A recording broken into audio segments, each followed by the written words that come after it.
I want you guys to have a mindset here.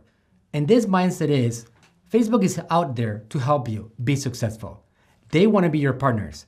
They want to get more money from you and they want to give you more results because as you grow, you're going to be able to give them more money. And not only that, they're going to be able to spread the word about their success. You're going to be a success story for them. And now you also spread the word about your success. So now they keep on growing. This is a snowball effect that they're looking for. So one thing to understand is that when you are failing at something, please don't start blaming Facebook. Blame yourself and try to understand what you could improve along the way because they are working really hard on giving you the tools for you to be successful. It was always in my hands, whatever results I was going to accomplish. That's something that really empowered me because at that point, this is the cool thing that happens, guys, with this mindset that you're trying to generate. When you are in control, you decide what happens with you.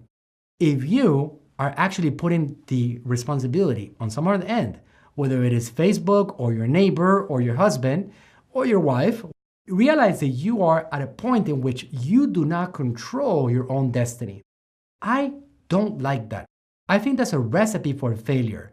This has been a key for my success, that you are responsible over whatever results that you are getting. So you have to be able to communicate with Facebook and tell them exactly what you want to accomplish. They want to see you successful. I guarantee you that. They do not want to see advertisers turn around and say, I tried Facebook, it was a waste of my time and a waste of my money. They are trying as much as possible to avoid that because they know that if that happens a lot, they're going to come crashing down.